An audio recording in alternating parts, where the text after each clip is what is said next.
তোমাদের আলোর ব্যতিচারের first class এর টোটাল 3টে পার্ট আমাদের আসবে। এইখানে যা যা পড়াবো মেন কনসেপ্ট, এই কনসেপ্টের উপর বেস করেই তোমাদের পরীক্ষায় কোশ্চেন পেয়ে যাবে। ঠিক আছে, সমস্ত কিছু কনসেপ্ট যা দরকার তোমাদের যেই মেন লেভেল অবধি সমস্ত কিছু আমি এখানে ডিটেলসে তোমাদের আলোচনা করেছি। যেখানে বেরিয়েছে দেখো, প্রত্যেকটা জায়গা থেকে আলোটা বেরিয়ে ঠিক এই জায়গাতে যখন এসছে, এতদূর ছিল আমাদের আলোর ব্যতিচার। তোমাদের পুরোটা থিওরি আমি বুঝিয়ে দিচ্ছি, যতটা সম্ভব আমি তোমাদের এক্সপ্লেনেশন করার চেষ্টা করেছি, থিওরির মাধ্যমে পড়ানোর চেষ্টা করেছি। যেখানে আমাদের সিমুলেশনের প্রয়োজন, যেখানে 3D অ্যানিমেশনের প্রয়োজন, সেই সমস্ত কিছু আমি কিন্তু এখানে অ্যাড করে রেখেছি এ টু জেড। এটা শুধু থিওরি ক্লাস। এর পরে আসবে থিওরির উপর বেস করে যেসব কনসেপচুয়াল কোশ্চেনগুলো আমাদের সামনে আসবে পরীক্ষার সামনে, সেইগুলো আমি পরবর্তী ক্লাসে দেবো। তার পরবর্তী ক্লাসে কিন্তু আমরা এর উপরে যাবতীয় যত কোশ্চেন আছে সমস্ত কোশ্চেন কিন্তু আমরা নেক্সট ক্লাসে আলোচনা করব, এর পরের ক্লাসে আলোচনা করব এ টু জেড। তো শুরু থেকে শেষ অবধি দেখো।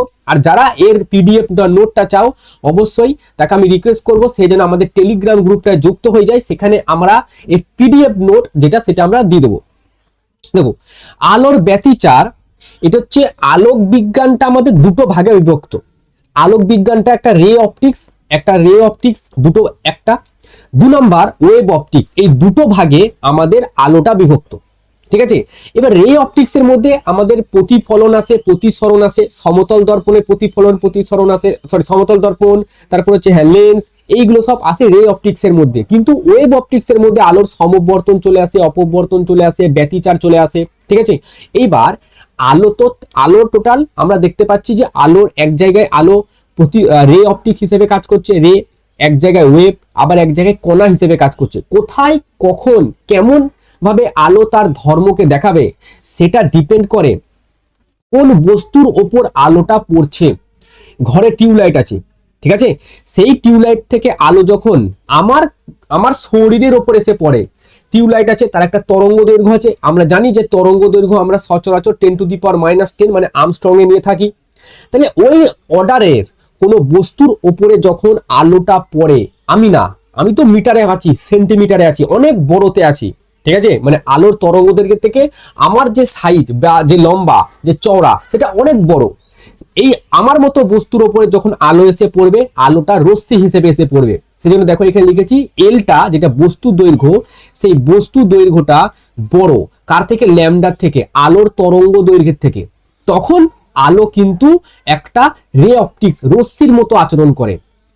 ওই সেম জিনিস, ওই আলোটাই, ওই ঘরের আলোটাই ধরো কোন একটা খুবই সূক্ষ্ম ছিদ্রর মধ্য দিয়ে পাস হচ্ছে, খুবই একটা সূক্ষ্ম ছিদ্র, মানে ওর তরঙ্গ দৈর্ঘ্যের সাথে সমান তুলনা করা যায়। মানে 10⁻⁻10 অর্ডারের কোন ছিদ্রের মধ্যে দিয়ে এখন আলোটা পাস করছে, আলোটা যাচ্ছে। ওই টাইমে কিন্তু আলো তার তরঙ্গ ধর্ম দেখাবে। আর আলো যখন কোনো কণা বলতে আমরা প্রোটন, ইলেকট্রন, নিউট্রন, এই সমস্ত কণার মধ্যে যখন টাচ করবে বা এই সমস্ত কণার উপর যখন আলোটা পড়বে, তখন আলো তার ফোটন ধর্ম দেখাবে। বুঝা গেল? এইটা হচ্ছে আলোর 3টে ধর্ম। আচ্ছা, এইবার একটা কোশ্চেন আসছে এখানে যে কোন কোন ঘটনা আলোর তরঙ্গ ধর্মের সাহায্যে ব্যাখ্যা করা যায়। আলোর তরঙ্গ ধর্মের সাহায্যে কোন কোন ঘটনা সাহায্যে ব্যাখ্যা করা যায়? আমরা বলবো সমবর্তন, আমরা বলবো অপবর্তন, ঠিক আছে, আমরা বলবো ব্যতিচার। এই 3টে, তাই না? এই 3টেকে আমরা আলোর তরঙ্গ ধর্মের সাহায্যে এই 3টে জিনিসকে কিন্তু আমরা ব্যাখ্যা করতে পারি। এটা কিন্তু একটা পরীক্ষার কোশ্চেন এসেছে, সিবিএসসি তে কোশ্চেন এসছে যে কোন কোন ঘটনা আলোর তরঙ্গ ধর্মের সাহায্যে ব্যাখ্যা করা যায়। প্রতিটা কথা যা আমার মুখ থেকে বেরোবে, প্রত্যেকটা কথা চেষ্টা করো খাতায় লিখে নেওয়া। কিন্তু কারণ কি, সবকিছু আমি নোটের মধ্যে দেবো না, এটা একটা ওয়ান শট লেকচার, এটা মাথায় রেখো কিন্তু, ঠিক আছে? তো এটা গেল আমাদের একটা কোশ্চেন। দ্বিতীয় নম্বর দেখো, তরঙ্গ মুখ। তরঙ্গ মুখটা কি বলছে? কোনো উৎস থেকে তরঙ্গ যখন শূন্যস্থান বা একটি মাধ্যমের মধ্য দিয়ে চারিদিকে ছড়িয়ে পড়ে, উৎস থেকে মানে হতে পারে সেটা মোমবাতি, হতে পারে দ্বীপ, ঠিক আছে, বা হতে পারে তোমার ঘরে যে টিউবলাইট আছে সেগুলো, বা হতে পারে সূর্য। ওই সমস্ত তরঙ্গ যখন শূন্যস্থানে বা একটি মাধ্যমের মধ্য দিয়ে চারিদিকে ছড়িয়ে পড়ে, তখন শূন্যস্থান বা মাধ্যমের বিন্দুগুলি কম্পিত হতে থাকে। যে কোনো মুহূর্তে একই দশায় থাকা বিন্দুগুলি যে রেখা বা তলের ওপর অবস্থিত তাকে তরঙ্গমুখ বলে। ধরো এইটা হচ্ছে আমাদের একটা মোমবাতি, ঠিক আছে, এটা একটা মোমবাতি। এই মোমবাতি থেকে তো আলো চারিদিকে ছড়াবে, এদিকেও ছড়াবে, এদিকেও ছড়াবে, ডান দিক বাঁ দিক হলো, ওপর দিকে ছড়াবে, ঠিক আছে, নিচের দিকে ছড়াবে, কোনাকুনি ছড়াবে, আমার দিকে ছড়াবে, পেছন দিকে ছড়াবে, সব দিকে ছড়াবে। এবার ধরো আলোটা, এটা হচ্ছে মোমবাতি, এবার মোমবাতিটা এখানে আলোটা জ্বালিয়েছি, আস্তে আস্তে আস্তে আস্তে আস্তে আস্তে আস্তে ফুলছে, মানে মোমবাতি থেকে আলোটা ছড়াতে ছড়াতে, এবার আমি এখানে দাঁড় করালাম। এই যে আমি এখানে যখন দাঁড় করালাম, সেই পজিশনটা ভাবো, যখন আমি দাঁড় করিয়েছি, তার মানে তখন আমার হাতের আঙুলগুলো দেখো কেমন জায়গা আছে, বলতো গোলাকার। তার মানে ওই সময় ওর ওই যে অবধি আলোটা ছড়িয়েছে, ওর প্রত্যেকটা বিন্দুকে তুমি যুক্ত করে দাও, প্রত্যেকটা বিন্দুকে তুমি যুক্ত করে দাও, তাহলে যে তলটা পাওয়া যাচ্ছে সেই তলটাকে বলা হচ্ছে তরঙ্গ মুখ। কি বললাম? এটা ধরো একটা মোমবাতি, এই মোমবাতিটা থেকে আলোটা ছড়াচ্ছে ছড়াচ্ছে ছড়াচ্ছে ছড়াচ্ছে ছড়াচ্ছে, এবার এখানে দাঁড়িয়ে যাও।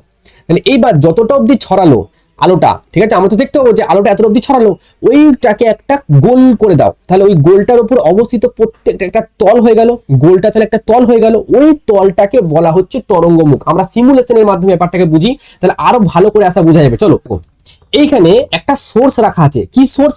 পয়েন্ট সোর্স রাখা আছে, বুঝতে পারছো জিনিসটা? এখানে একটা পয়েন্ট সোর্স। আচ্ছা স্যার, পয়েন্ট সোর্সের উদাহরণ কি? পয়েন্ট সোর্সের উদাহরণ হচ্ছে মোমবাতি। একটা মোমবাতি বা একটা লাইট, ছোট্ট একটা লাইট জাস্ট ওই মাঝে জায়গাটাতে রাখা আছে, এই জায়গাটাতে রাখা আছে। এইবার কি করবে, এই জায়গাটাতে একটা পয়েন্ট সোর্স রাখা আছে, ঠিক আছে, এই জায়গাটাতে।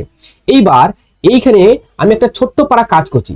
কি কাজ করছি দেখো, পয়েন্ট সোর্সটা যখন রাখা আছে, এবার আমি হালকা করে জাস্ট আমি এটা ভিডিওটা চালু করছি। এবার দেখো এই যে সরলো, ঠিক আছে, এই যে চালু হলো, এবার হালকা একটু যদি টানি, তাহলে দেখো আস্তে আস্তে আস্তে আস্তে এই পয়েন্ট সোর্সটা থেকে এই যে চারিদিকে, এই পয়েন্ট সোর্সটা থেকে এই যে চারিদিকে একটা আলোটা ছড়ালো। কোন একটা মুহূর্তে এই জায়গায় আমি স্টপ করেছি, তাহলে একটা জায়গায় এসে দেখো এই জায়গায় পুরো যে আলোটা সেটা দাঁড়িয়ে আছে।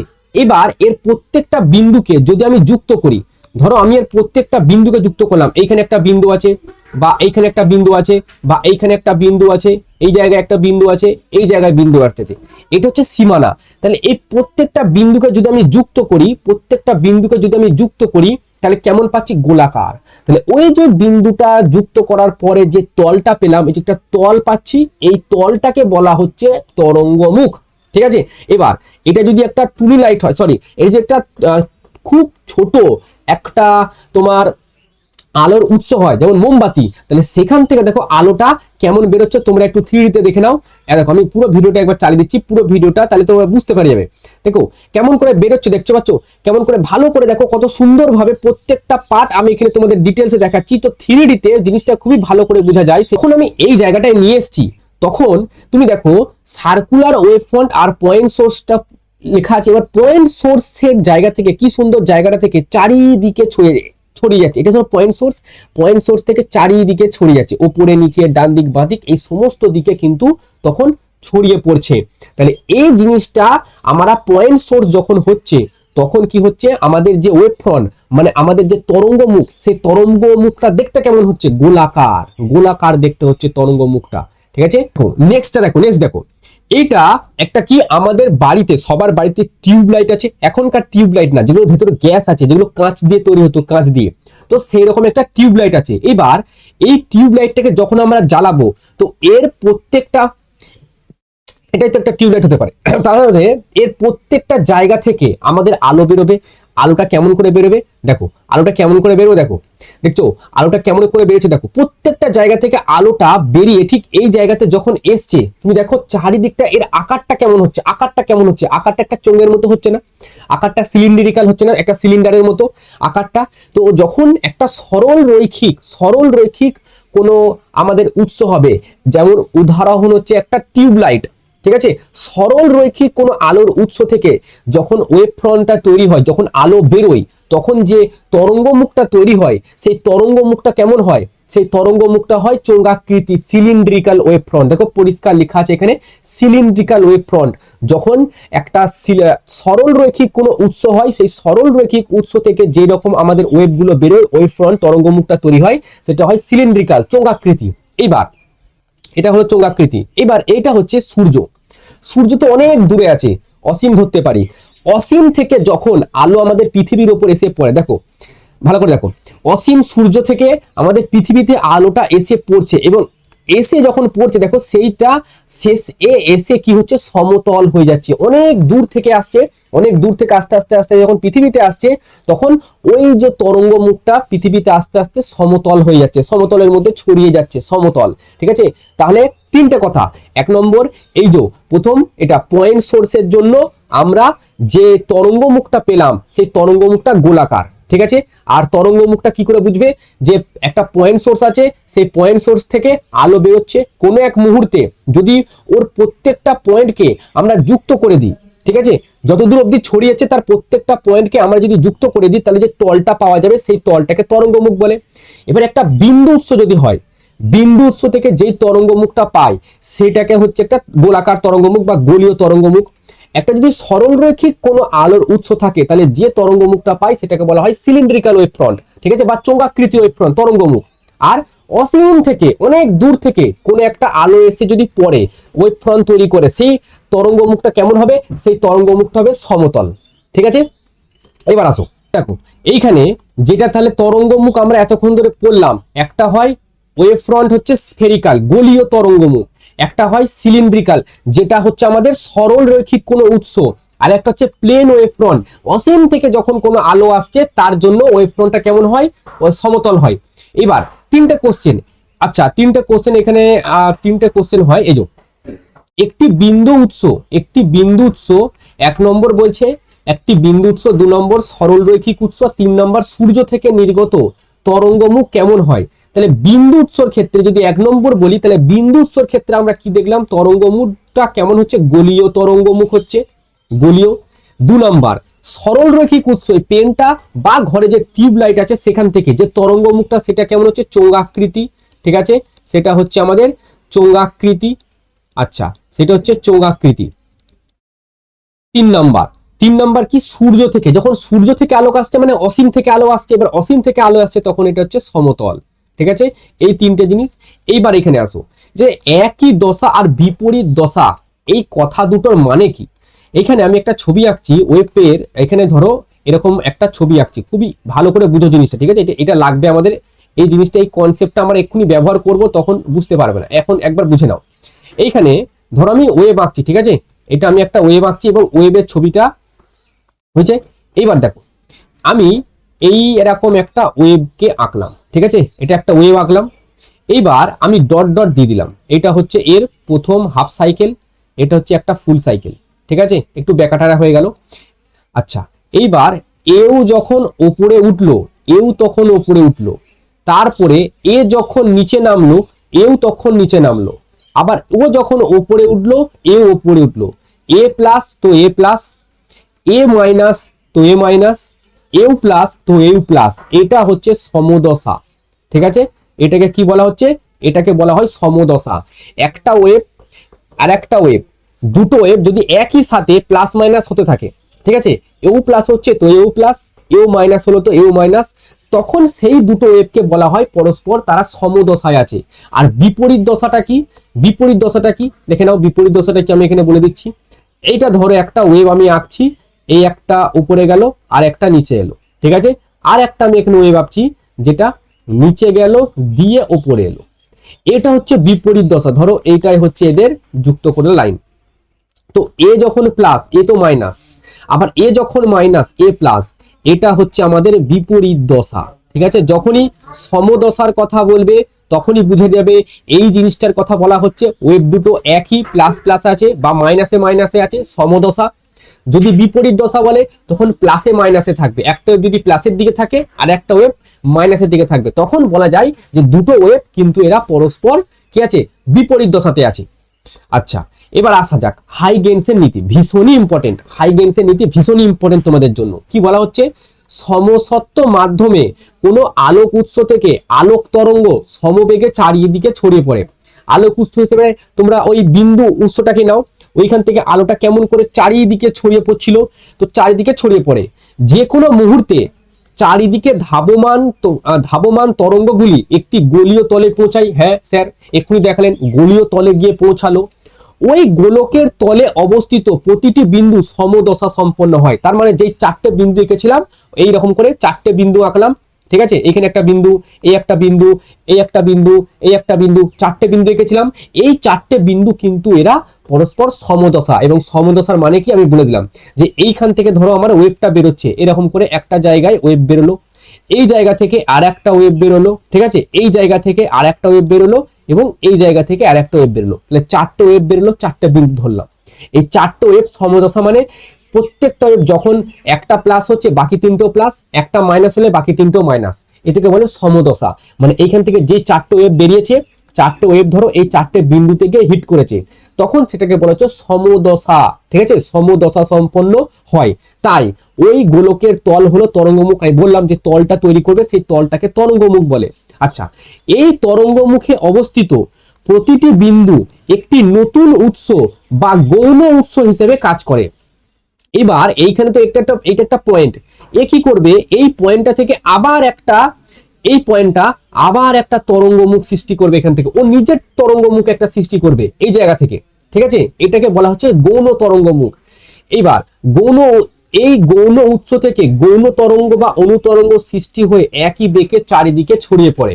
আচ্ছা, এটা ছবি আছে দেখো, এটা হচ্ছে আমাদের ধরো ওই যে আমাদের যে মোমবাতিটা দিয়েছিলাম এস, সেই মোমবাতিটা, এই মোমবাতিটা থেকে এবার এর তো এদের চারিদিকে এটা গোলক আকৃতির আছে, ঠিক আছে, এটা পুরোটা গোলক আকৃতি আছে, কিন্তু আমরা শুধু সামনের দিকটা নিয়েছি।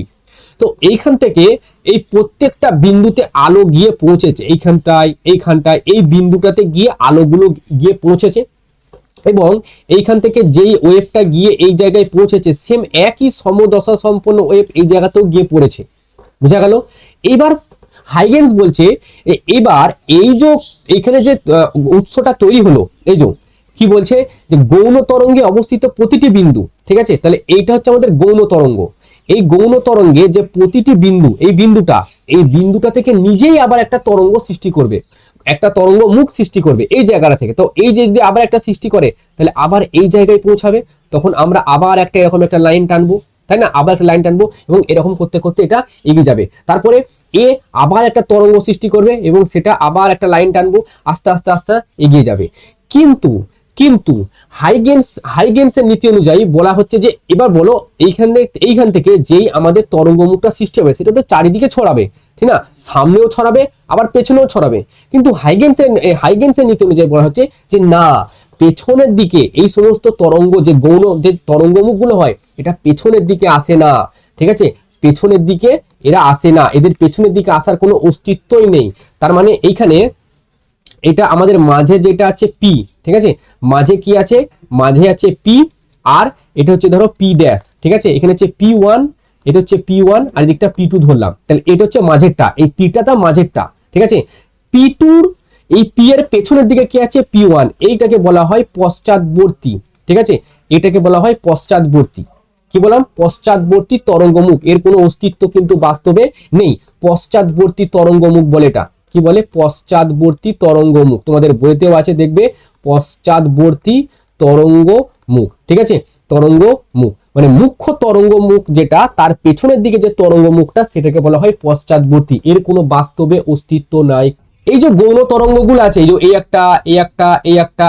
এই যে গৌণ তরঙ্গমুখগুলো আছে, এদের যে বিস্তার, সেই বিস্তারটা আমাদের দুটো বিজ্ঞানী ছিল, ভয়েগেট আর কারশফের নাম তো তোমরা সবাই শুনেছো। তো এই দুটো বিজ্ঞানী দিয়েছিল, এবং সেই সূত্রটা ছিল হাফ 1 প্লাস কস থিটা। এটা ছিল বিস্তারের, কতটা বিস্তার হবে এই গৌণ তরঙ্গগুলো, কতটা বিস্তার হবে তার সমীকরণ ছিল এটা, যে এদের বিস্তারকে আমরা এ দিয়ে ডিনোট করি, তাহলে এই গৌণ তরঙ্গের যে বিস্তারটা হবে, সেটা এই হাফ 1 প্লাস কস থিটার সাথে সমানুপাতিকে পরিবর্তিত হবে। এবং জেনেও এই থিটা সমান 0 ডিগ্রি, তার মানে সেটা হচ্ছে সামনের দিক। কি বললাম, সেটা হচ্ছে সামনের দিক, সামনের দিকে যে তরঙ্গটা আমাদের যাচ্ছে সেটা। আর থিটা যদি 180 ডিগ্রি হয়, তার মানে বা পাই হয়, তাহলে পিছনের দিক মানে পশ্চাৎবর্তী, ঠিক আছে, তার মানে পেছনের দিক। এবার থিটা তুমি এখানে দেখো 0 বসাও, এখানে তুমি 0 বসাও, তার মানে 1, তার মানে সেখানে 1 পাওয়া যাচ্ছে, তার মানে এটা বোঝা যাচ্ছে তখন ম্যাক্সিমাম মান, তার মানে তখন এটা বোঝা যাচ্ছে যে সেটা আগে যাচ্ছে, এর বাস্তব অস্তিত্ব আছে। কিন্তু তুমি থিটার জায়গায় 180 বসাও, cos 180 ডিগ্রির মান কত, -1, তাহলে 1 - 1 0, তাহলে বিস্তার হচ্ছে না, তার মানে পেছনের দিকে যেতে পারছে না, কিন্তু সামনের দিকে যাচ্ছে, এটাই তার প্রমাণ। ঠিক আছে, কে দিয়েছিল, কারশফ দিয়েছিল, কারশফ, ঠিক আছে, আর ছিল ভয়গট বলে একটা বিজ্ঞানী, ভয়গট, ঠিক আছে? তো এই জিনিসগুলো সব হ্যান্ড রিটেন যে নোট, সেই নোটটা আমরা টেলিগ্রাম গ্রুপে অবশ্যই দিয়ে দেবো, তোমরা একটু দেখে নিও জাস্ট এগুলো।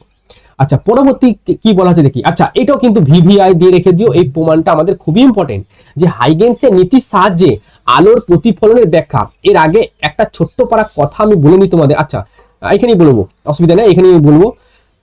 শোনো, এটা একটা পরীক্ষায় কি আছে বলতো, অনেক সময় বলে দেবে সমতল দর্পণও বলে দেবে, ঠিক আছে? তো এটা তুমি সমতল দর্পণ নিতে পারো, বা এমনি কোনো প্রতিফলক তল হিসেবে এটাকে নিতে পারো, কোনো অসুবিধা নাই। এবার এই যে সমতল দর্পণটা আছে বা প্রতিফলক তলটা আছে, ঠিক আছে, এর ওপর দুটো আলোক রশ্মি বা আলোর তরঙ্গ এসে পড়ছে, একটা এস এ একটা হচ্ছে অভিমুখ, আর একটা হচ্ছে পি ডি এ একটা অভিমুখ।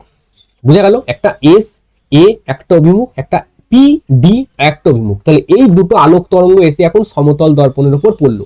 কোথায় পড়লো? একটা এ বিন্দুতে পড়ছে আর একটা ডি বিন্দুতে পৌঁছে। এবার এই এ থেকে আমি কি করলাম, ডি তে একটা সোজা লাইন টানলাম, এটাকে হচ্ছে তরঙ্গ মুখ। কি বলা হলো? এ বি যেটা, সেটা কি তরঙ্গ মুখ। কি বলা হলো? তরঙ্গ মুখ। ঠিক আছে, এ বি কি তরঙ্গ মুখ। এবার শোনো, যে এ বিটা তরঙ্গমুখ হলো, আচ্ছা তরঙ্গমুখ, আর এস এটা কি বিস্তারের অভিমুখ, তাই না? বিস্তার মানে এগিয়ে যাওয়া, তাহলে বিস্তারের অভিমুখ, বিস্তারের অভিমুখ, ঠিক আছে, বিস্তারের অভিমুখ। এরা এরা পরস্পর লম্ব হয়। কি বললাম? এরা পরস্পর লম্ব হয়।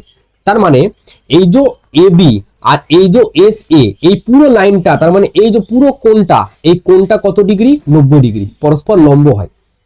আচ্ছা, ভালো কথা। এবার এই এস থেকে যে তরঙ্গটা আসছিল, যেই তরঙ্গটা আসছিল, যে সেই তরঙ্গটা তো আমাদের এ বিন্দুতে সে টাচ করেছে। এইবার তখন এই দিককার তরঙ্গটার কি অবস্থা? এ তো তখনও তো হাওয়াতেই থাকবে, এ যখন তলের ওপর অলরেডি পড়ে গেছে, এ তো তলের ওপর পড়তে পারেনি তখন, ঠিক আছে?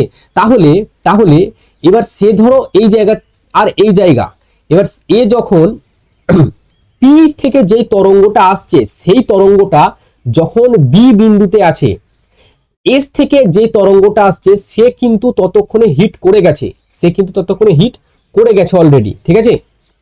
আচ্ছা, তাহলে হিট তো সে করে গেছে, ভালো কথা। এবার হিট করে দেওয়ার পর এ কিন্তু তখনও চলতে শুরু করবে, কতটা চলবে? বিডি। তাহলে বিডিটা হচ্ছে সরণ, ঠিক আছে, বিডিটা হচ্ছে সরণ। কার সরণ? ওই তরঙ্গটার সরণ। এবার সরণ সমান হয় বেগ কিন্তু সময়। বেগ মানে এখানে আলোর তরঙ্গ কথা বলেছে, তাহলে আলোর বেগ সি আর হবে টি, ঠিক আছে? তাহলে বিডিটা হচ্ছে সিটি। এবার ভালো কথা, এইবার এই তরঙ্গটা যখন বি থেকে ডিতে আসবে, বি থেকে ডিতে আসবে, এও তো তখন আস্তে আস্তে তরঙ্গমুখ তৈরি করবে, এও তো তরঙ্গমুখটা আস্তে আস্তে বাড়াবে, এরকম করে তরঙ্গমুখটা বাড়াবে, এও তো বাড়তে বাড়তে বাড়তে বাড়তে যাবে। কত দূর যাবে? এই এ ই তে যাবে, এ ই তে যাবে। কোথায় বললাম? এ ই। তাহলে এ ইটাও তো আমার সিটির সাথেই সমান হবে, তাই না? এ ইটাও তো আমার তাহলে সিটির সাথেই সমান হবে, হবে কি হবে না? আচ্ছা, ভালো কথা। এবার দেখো, আরেকবার বলে দিচ্ছি, এই বিতে যে তরঙ্গটা, মানে পি থেকে যে তরঙ্গটা তৈরি হয়েছে, সেই তরঙ্গটা বি পজিশনে যখন এসেছে, অন্য একটা তরঙ্গ কিন্তু ততক্ষণে প্রতিফলিত হয়ে গেছে, মানে তলের উপর পড়ে গেছে।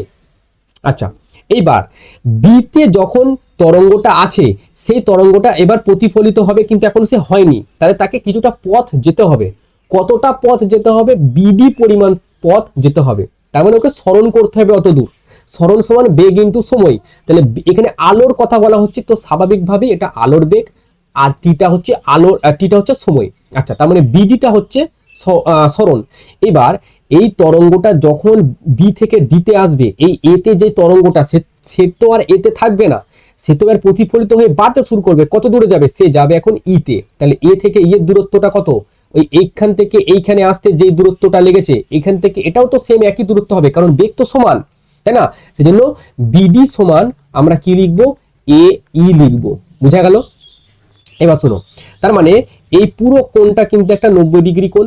আচ্ছা, এটা আমি লিখেছি অভিলম্ব, তারপরে এটা হচ্ছে আপতিত কোণ, এটা আপতিত রশ্মি হিসেবে তুমি নাও বা আপতিত তরঙ্গ হিসেবে নাও। তার মানে এই কোণটা কত কোণ? এটা হবে আমাদের আপতিত কোণ আই। আচ্ছা, এটা 90, এটা আই, তাহলে এটা কত? এটা আছে আর 90 মাইনাস আই।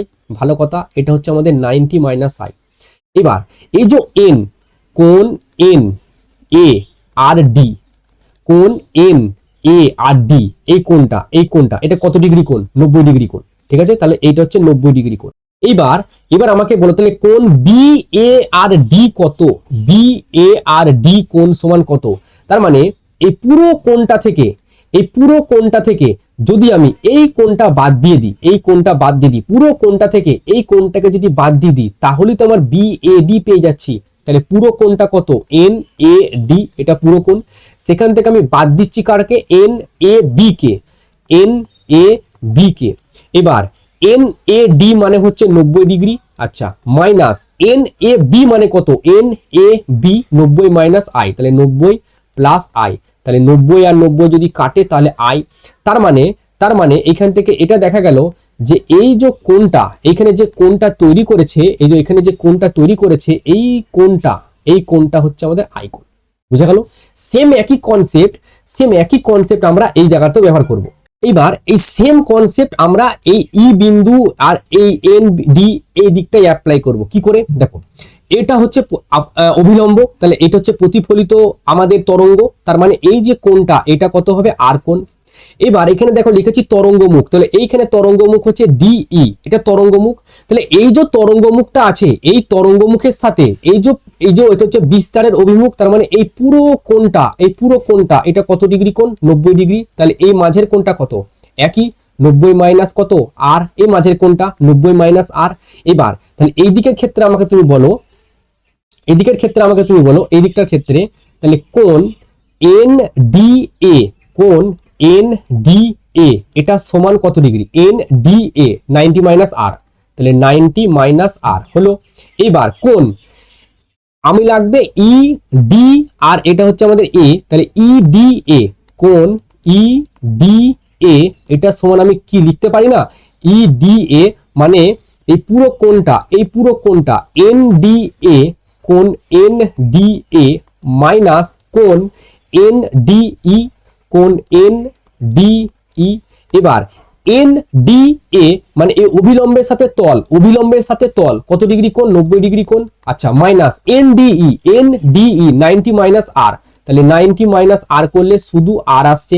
তার মানে এখানে গিয়ে যেটা দাঁড়াচ্ছে সেটা দাঁড়াচ্ছে যে এই যে কোণটা, এখানে যে কোণটা দাঁড়ালো, এই যে এই কোণটা কত কোণ দাঁড়ালো, আর কোণ, আর এই কোণটা কত দাঁড়ালো, আই কোণ। এবার দেখো এটা বিস্তার, ঠিক আছে, এটা বিস্তার, তাহলে এই কোণটা আমাদের 90 ডিগ্রি, আর এ দেখো এটাও বিস্তার, তার মানে এই কোণটাও 90 ডিগ্রি। ঠিক আছে, আমি যদি ছবিটা পরের দিকে আমি আঁকি, ছবি যদি আরো এইখানটা যদি আমি আঁকি, দেখো ভালো করে বুঝো, ঠিক আছে, ভালো করে জিনিসটা বুঝে যাও, একবার বুঝে গেলে আর দরকার পড়বে না বারবার। দেখো এইখান থেকে ধরো আমি আরেকটা লাইন টানছি, আচ্ছা, এইবার এই জায়গা থেকে একটা লাইন গেল এদিকে, একটা লাইন গেল এদিকে, ঠিক আছে। আমি এইখানে একটা লম্ব টানেছি আর এই জায়গাতেও একটা লম্ব টেনেছি, এই জায়গায় এটা ছিল ই নাম ছিল আর এটার নাম ছিল আমাদের বি নাম ছিল, আচ্ছা, এটা ছিল আমাদের বি নাম, এটা এ, এটা ডি। এবার এই কোণটা আমার হলো আই কোণ আর এই কোণটা আমার হলো আর কোণ। এবার এটা তো অভিলম্ব, এটা হচ্ছে অভিমুখ, ঠিক আছে, বিস্তারের অভিমুখ তো এটা, তার মানে এই কোণটা 90 ডিগ্রি, আবার এই কোণটাও 90 ডিগ্রি। এবার তুমি আমাকে এটা বলো, ত্রিভুজ A D R B, A D R B ও ত্রিভুজ A D R E, A D আর ই এর কি কি সমান হলো, 1 নম্বর কোণ বি আর কোণ ডি সমান, তার মানে কোণ এ বি ডি মাঝে যেটা থাকে সেটাকে কোণ বোঝায়, তাহলে কোণ বি কত, 90 ডিগ্রি, আর এদিকে কোণ ই কত, এটা তো 90 ডিগ্রি, তাহলে কোণ এ ই ডি এই দুটোই কিন্তু আমাদের 90 ডিগ্রি, প্রথম 1 নম্বর। আর এটাও কিছুক্ষণ আগে আমরা বললাম যে বিডি, এই বিডি সমান হচ্ছে এ ই, যেটার মান আমাদের দাঁড়াচ্ছে সিটি, মানে সরণ সমান বেগ ইন্টু সময়, সেটা দাঁড়ালো। আর 3 নাম্বার দেখো, এই দুটো ত্রিভুজের ক্ষেত্রে এ বিডি বলো বা এ ডিবি ডিই বলো, এই দুটো ত্রিভুজের ক্ষেত্রে কিন্তু এ ডি কে আমরা সাধারণ বাহু হিসেবে নিচ্ছি, তাই না, সাধারণ বাহু হিসেবে নিচ্ছি। তার মানে এবার তাহলে ত্রিভুজ, অতএব দুটি ত্রিভুজ তাহলে সর্বসম হলো, দুটি ত্রিভুজ অবশ্যই তাহলে সর্বসম হয়ে গেল। তাহলে সর্বসম হয়ে আমাদের কি লাভ হলো, দেখো এবার আমি এখানে ত্রিভুজ দুটো আঁকছি, ঠিক আছে, এইখানে আমি দুটো ত্রিভুজ সাইডে সাইডে এঁকে তোমাকে বোঝাচ্ছি। এই জায়গায় দুটো ত্রিভুজ আমি আঁকলাম, দুটো ত্রিভুজ আঁকলাম। এটা হচ্ছে আমাদের এই যে এ পয়েন্টটা, এটা এ পয়েন্ট, এই যে ডি পয়েন্টটা এটা ডি পয়েন্ট, আর এই যে বি পয়েন্টটা এটা বি পয়েন্ট। আচ্ছা, এই কোণটা কত? আই, তার মানে এই কোণটা আমাদের আই, আর বি থেকে ডি সেটা আমি সিটি করেছিলাম, তাহলে বি থেকে ডি কে আমরা সিটি করেছিলাম। এই ছবিটাতে দেখো এ ডি আর ই আছে, তাহলে এটা হলো এ, এটা হলো ডি, আর এটা হলো ই। এবার এ ই তে আমরা সিটি দিয়েছি, তাহলে এ ই তে সিটি, এবং এই কোণটা আমাদের কত? আর কোণ। অতএব যেহেতু সর্বসম ত্রিভুজ, তাহলে সর্বসম ত্রিভুজের শর্ত কি? কোণ। সিটির উল্টো দিকের কোণ মানে এই আই কোণ, তার মানে বি এ ডি যেটা আপতন কোণ যেটা ছিল, এটা সমান এই সিটির উল্টো দিকের কোণ এই আর ই ডি এ, এরা কিন্তু পরস্পর সমান হবে। তার মানে আই সমান আর, এটা আমাদের প্রমাণিত হয়ে গেল প্রতিফলনের সূত্র। ঠিক আছে, এটা দ্বিতীয় সূত্র। প্রথম সূত্রটা কি? সমস্ত কিছু এই যে যা কিছু আমরা ছবি আঁকছি আর আঁকছি, এই সবই তো আমাদের, আমি যেহেতু ল্যাপটপে আঁকছি তো ল্যাপটপের তলের ওপর অবস্থিত, তোমরা পেন কাগজে আঁকবে তো পেন বা খাতার কাগজের আঁকবে, সেই কাগজের তলের ওপর অবস্থিত, মানে একই তলে অবস্থিত। তার মানে এটা প্রমাণিত হয়ে গেল হাইগেন্সের নীতির সাহায্যে, কিন্তু এটা আমরা প্রমাণিত করলাম আলোর প্রতিফলনের সূত্র। প্রতি বছর পরীক্ষায় আসে, এবার কি লিখতে হবে না লিখতে হবে সেটা কিন্তু আমার নোটে থাকবে। এখানে জিনিসটা তোমরা বুঝতে পেরেছো নাকি, এটাই মেন ব্যাপার। ঠিক আছে, একটাই কনসেপ্ট, এই যে যেই কনসেপ্টটা এখানে আমি এঁকেছি যে তরঙ্গমুখ আর বিস্তারের অভিমুখ এরা পরস্পর লম্ব, এই একটা কনসেপ্টের উপর এই পুরো প্রমাণটা কিন্তু তোমাদের দাঁড়িয়েছিল। পরবর্তী প্রমাণের দিকে আমরা যাই, দেখি যদি কোনো প্রমাণ থাকে। আচ্ছা, নেক্সট আমরা করছি তরঙ্গ উপরিপাতের নীতি। কি বলা হচ্ছে? যে বলছে দেখো, বলছে কোনো মাধ্যমে দুই বা ততোধিক তরঙ্গের উপরিপাতন ঘটলে যে লব্ধি তরঙ্গ সৃষ্টি হয়, তার দ্বারা মাধ্যমটির কোনো বিন্দুর সরণ প্রতিটি আলাদা আলাদা তরঙ্গের দ্বারা বিন্দুর সরণের ভেক্টর বীজগণিতিক যোগফলের সমান। আচ্ছা, তার আগে এইখানে দেখো, এটা হচ্ছে একটা প্রথম তরঙ্গ, ঠিক আছে, এটা হচ্ছে আমাদের প্রথম তরঙ্গ, এটা ঠিক আছে, এটা হচ্ছে দ্বিতীয় তরঙ্গ। তাহলে এরা দুজন আমাকে বলো তো সমদশায় আছে, তার মানে এটা যদি আমাদের 2 হয় আর এটাও যদি আমাদের 2 হয়, তাহলে এটা কত হয়ে যাবে? যোগ হয়ে যাবে, দিয়ে এটা কত হয়ে যাবে? 4।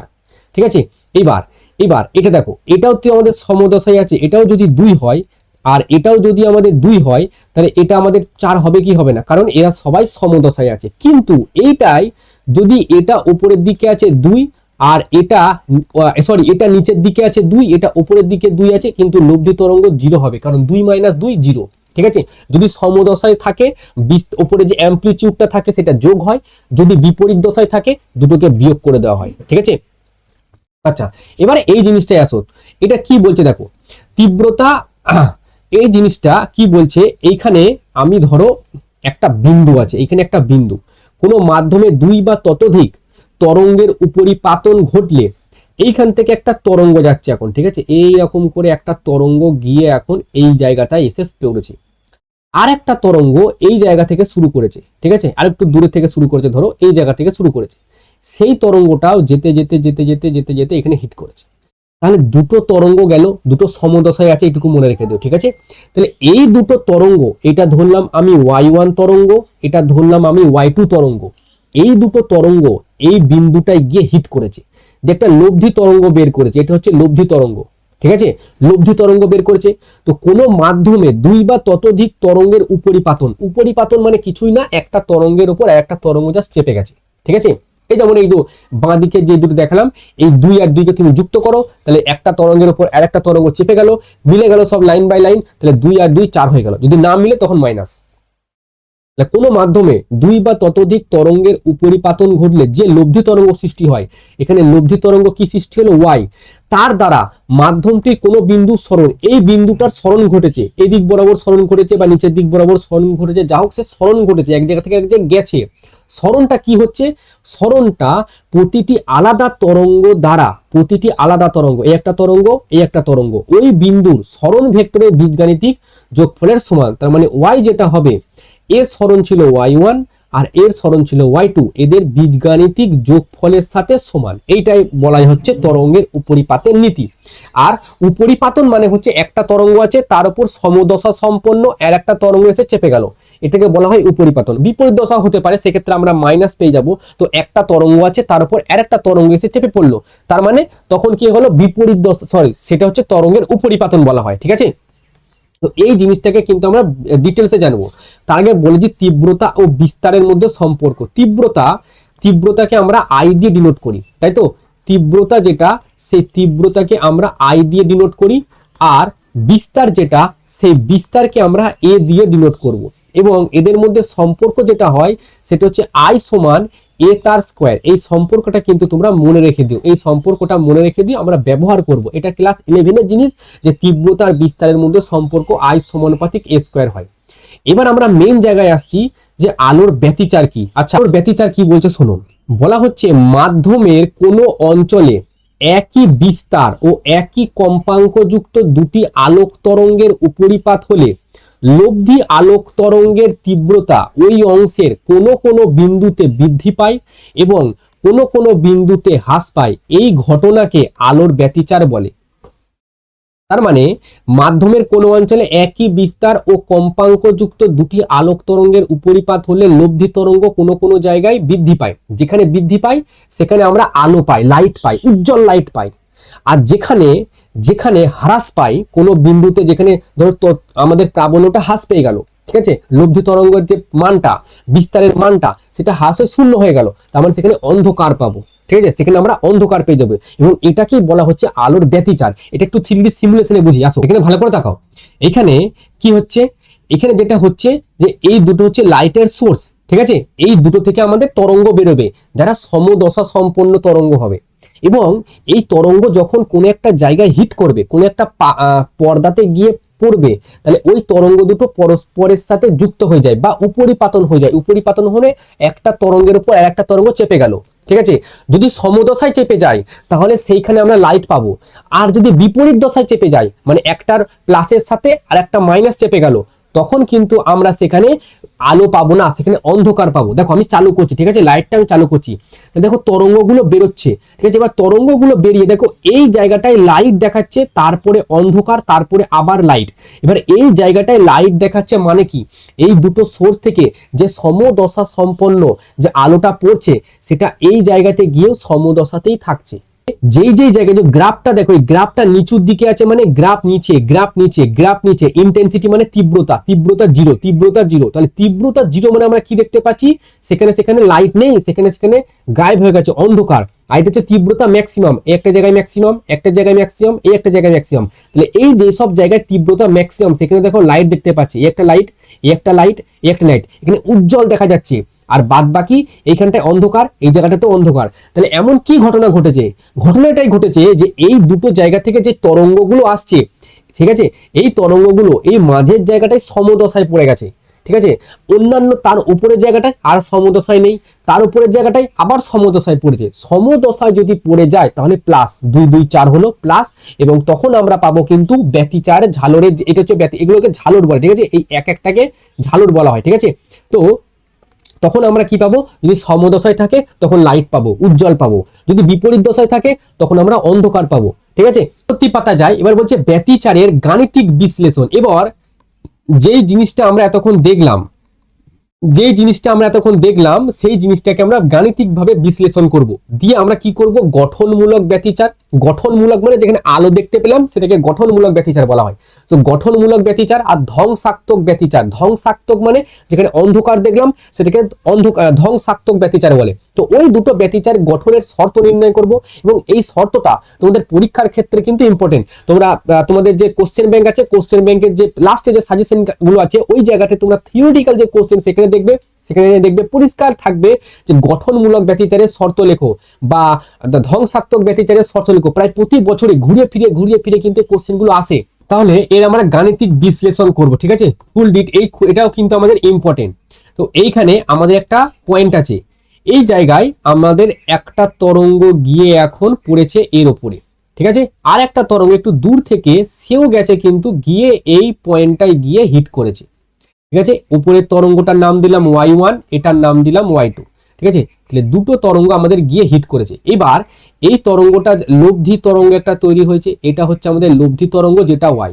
এই লব্ধি তরঙ্গটা এর স্মরণ ঘটেছে, যেটা ডিপেন্ড করছে এই y1 আর y2 বীজগাণিতিক যোগফলের উপরে। তাহলে এখানে লিখবো যে y সমান y1 প্লাস y2 এদের ভেক্টর বীজগাণিতিক যোগফল। কিন্তু আমরা এখানে যেটা যা করব সব কিন্তু এমনি নর্মাল বীজগণিতের নিয়ম অনুযায়ী করব, ঠিক আছে।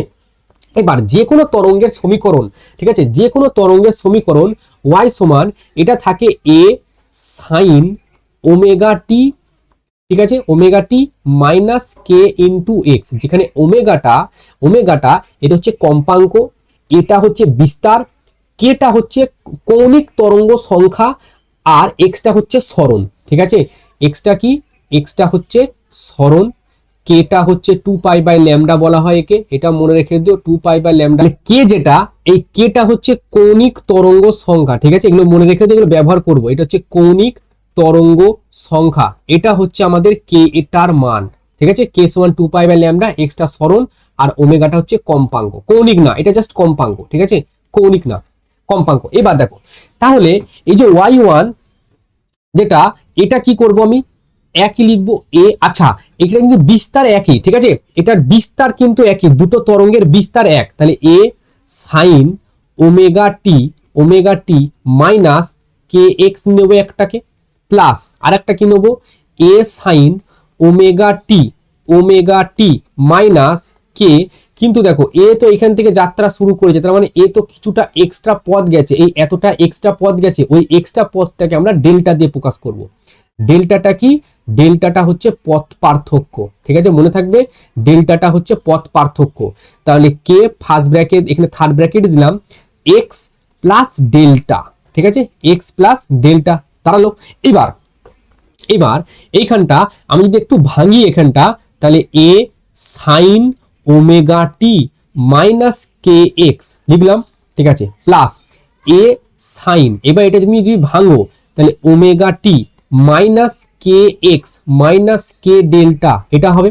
আচ্ছা, এবার দেখো এখানে, এবার এ যদি কমন নিই তাহলে sine C plus sine D হয়ে যায়। এবার sine C plus sine D এর ফর্মুলা কি হয়, ঠিক আছে, sine C plus sine D এর যে ফর্মুলা সেটা হয় 2 sine C plus D by 2, আর একটা হয় sine C minus D by 2। এবার সাইন, তাহলে আচ্ছা আগে একটা 2 নিয়ে নিলাম, ঠিক আছে, এই 2টা আমি আগে বসালাম, তাহলে 2 সাইন, এবার সি প্লাস ডি, তাহলে ওমেগা টি মাইনাস কে